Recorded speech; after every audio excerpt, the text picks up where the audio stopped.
بسم اللہ الرحمن الرحیم۔ جس دن حضرت عمر رضی اللہ تعالی عنہ نے فلسطین میں قدم رکھا،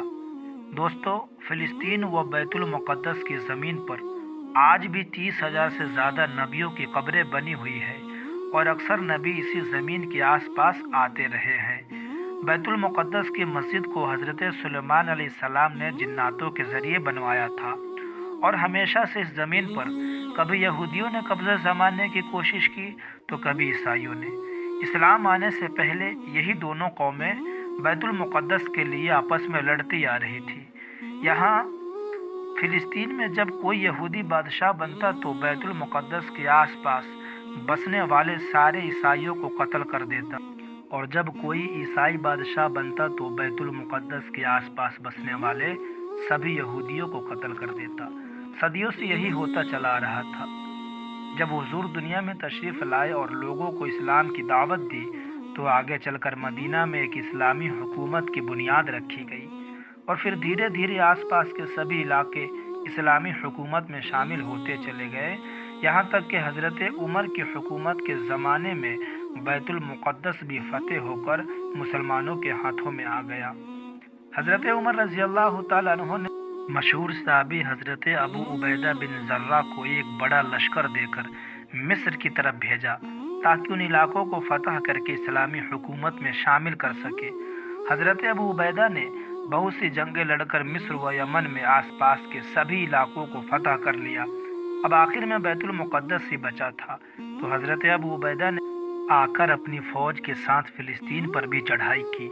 اور اسے چاروں طرف سے گھیر لیا۔ اس وقت بیت المقدس عیسائیوں کے قبضے میں تھا۔ حضرت عمر کے دور حکومت میں ان کا اتنا دبدبا تھا کہ حضرت عمر کے نام ہی سے بڑے بڑے بادشاہ کانپتے تھے، کیونکہ حضرت عمر ہی کی حکومت کے وقت ایران و روس جیسے بڑے بڑے ملک بھی اسلامی سرحدوں میں شامل ہوئے۔ جب روس و ایران جیسے طاقتور دیشوں کے بادشاہوں نے بھی حضرت عمر کے سامنے گھٹنے ٹیک دیے تو باقی چھوٹے چھوٹے ملکوں کو یقین ہو گیا کہ اب حضرت عمر جدھر بھی اپنا رخ کریں گے اس علاقے کو فتح کرنا ان کے لیے کوئی مشکل نہیں۔ اسی لیے اس وقت کے چھوٹے چھوٹے بادشاہ حضرت عمر کے نام ہی سے کانپتے تھے۔ اسلامی حکومت 35 لاکھ مربع میل تک پھیل چکی تھی کہ جتنے میں آج 3-4 بڑے بڑے ملک شامل ہو سکتے۔ اب حضرت عمر رضی اللہ تعالیٰ عنہ کا خوف تو پہلے ہی سے فلسطینی عیسائیوں میں بیٹھا ہوا تھا، تو جس وقت حضرت ابو عبیدہ جا کر بیت المقدس کو ہر طرف سے گھیرا اور عیسائیوں کو مجبور کیا کہ وہ بیت المقدس مسلمانوں کے حوالے کر دے، تو پہلے تو عیسائیوں نے مخالفت کی، لیکن بعد میں وہ اس بات پر راضی ہو گئے۔ عیسائیوں کے ایک بڑے عالم آ کر حضرت عبیدہ سے کہا کہ ہم صلح کرنا چاہتے ہیں، لیکن بیت المقدس کی چابیاں ہم تمہیں نہیں پکڑا سکتے، کیونکہ تمہارے اندر ان نشانیوں میں سے کچھ بھی نہیں کہ جو ہماری کتابوں میں لکھی ہے کہ ایک بادشاہ آ کر بیت المقدس کو ہم عیسائیوں سے لے لے گا۔ تو حضرت ابو عبیدہ رضی اللہ تعالیٰ عنہ نے پوچھا کہ آخر اس بادشاہ کی کیا کیا نشانیاں تمہاری کتابوں میں لکھی ہے؟ تو اس وقت عیسائی عالم نے جواب دیا کہ ہماری کتابوں میں لکھا ہے کہ اس بادشاہ کا چہرہ تھوڑا سا لمبا ہوگا اور اس کی داڑھی گھنی ہوگی، اس کے بالوں میں کچھ سفیدی ہوگی اور وہ قد اور صحت میں اچھا ہوگا۔ یہ صفتیں سن کر حضرت ابو عبیدہ نے مسکراتے ہوئے کہا کہ اے عالم، تم جس انسان کی بات کر رہے ہو وہ ہمارے امیر حضرت عمر بن خطاب ہی تو ہیں۔ عیسائی عالم نے کہا کہ ہم بیت المقدس کی چابیاں خوشی خوشی دینے کو تیار ہیں، لیکن ہماری شرط یہ ہے کہ ہم یہ چابیاں تمہارے امیر ہی کے ہاتھوں میں پکڑائیں گے، تمہارے ہاتھوں میں نہیں دیں گے۔ تو یہ سن کر حضرت ابو عبیدہ نے مدینہ کی طرف حضرت عمر کو خط لکھا، اے امیر المؤمنین، بیت المقدس فتح ہو چکا ہے، لیکن یہاں کے عیسائی مطالبہ کر رہے ہیں کہ آپ خود ہی فلسطین آ کر بیت المقدس کی چابی اپنے ہاتھوں سے لے کر اور برکت کے لیے بیت المقدس کا تالا آپ خود ہی کھولیں۔ دوستو، حضرت عمر کے انصاف کے چرچے دور دور تک پھیلے ہوئے تھے۔ وہ تو ایک سادہ سی زندگی گزارتے، روکھا سوکھا کھا کر اسی پر گزارا کرتے، اور جو بھی کپڑے پہنتے اکثر ان میں پیوند ہی لگے ہوتے۔ آخر جس دن حضرت عمر کو بیت المقدس جانا تھا تو ان کے پاس جو کپڑا تھا اس میں 70 سے زیادہ پیوند لگے ہوئے تھے۔ حضرت عمر ایک گھوڑے پر سوار ہو کر اپنے خاص غلام کے ساتھ نکلے۔ اب فلسطین تو مدینہ سے بہت دور تھا، اس لیے حضرت عمر نے اپنے غلام سے کہا کہ دیکھو بھائی، میں ایک ہی گھوڑے کا مالک ہوں، میرے پاس اور گھوڑے نہیں ہیں، اس لیے اس پورے راستے ہم دونوں میں سے کچھ دور تم پیدل چلنا اور کچھ دور میں گھوڑے پر سوار رہوں گا، اور پھر کچھ دور میں پیدل چلوں گا اور تم گھوڑے پر سوار رہنا، کیونکہ اگر ہم دونوں ایک ساتھ اس گھوڑے پر سوار ہو جائیں گے تو یہ گھوڑے پر زیادتی ہوگی، اور عمر اپنی حکومت میں یہ برداشت نہیں کر سکتا کہ کسی بھی مخلوق پر کوئی زیادتی ہو۔ آخر حضرت عمر نے اپنے غلام کے ساتھ فلسطین کی طرف روانہ ہوئے۔ پیر میں پھٹے ہوئے جوتے تھے، کپڑے پر 70 پیوند لگے ہوئے تھے۔ تھوڑی دور خود گھوڑے پر سوار ہوتے اور غلام گھوڑے کی لگام پکڑ کر چلتا، اور کچھ دور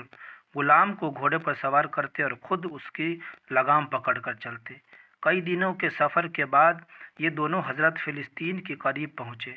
تو اتفاق سے یہ ہوا کہ جب فلسطین کے اندر داخل ہونے کا موقع آیا تو اس وقت گھوڑے پر سوار ہونے کی باری غلام کی تھی، لیکن غلام نے حضرت عمر کے سامنے ہاتھ جوڑتے ہوئے کہا کہ اے امیر المؤمنین، فلسطین قریب آ چکا ہے، وہاں ہزاروں عیسائی شہر کے باہر کھڑے آپ کا انتظار کر رہے ہوں گے،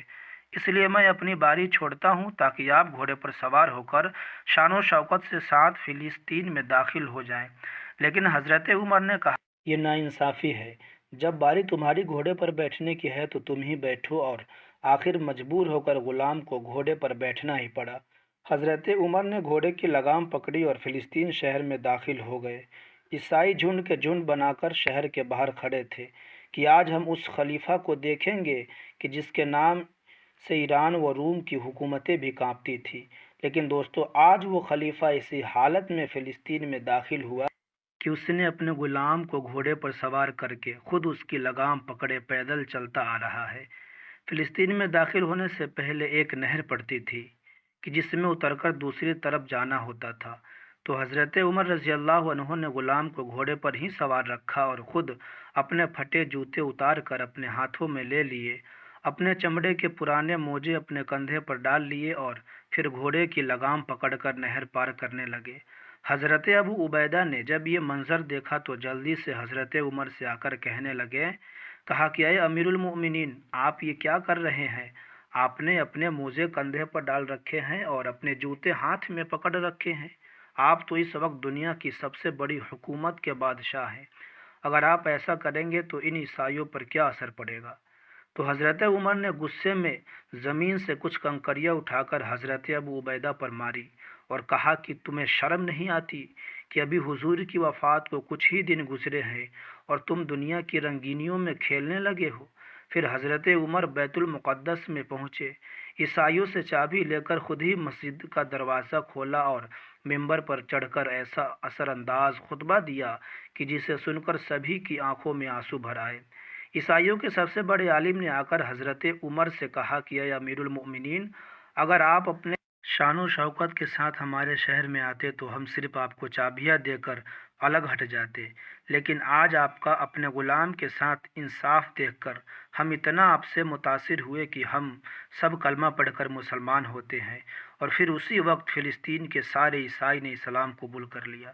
دوستو، ابھی بیت المقدس دوسری قوموں کے ہاتھ میں رہا تھا، آج پہلی بار حضرت عمر کی نگرانی میں بیت المقدس کے اندر نماز کے لیے اذان ہونی تھی۔ اب اذان کے لیے کس کو بلایا جاتا؟ تو سب کی نظر ایک ہی انسان پر تھی جو کہ حضور کی موجودگی میں ساری زندگی مسجد نبوی میں اذان دیتے رہے، اور وہ تھے حضرت بلال حبشی۔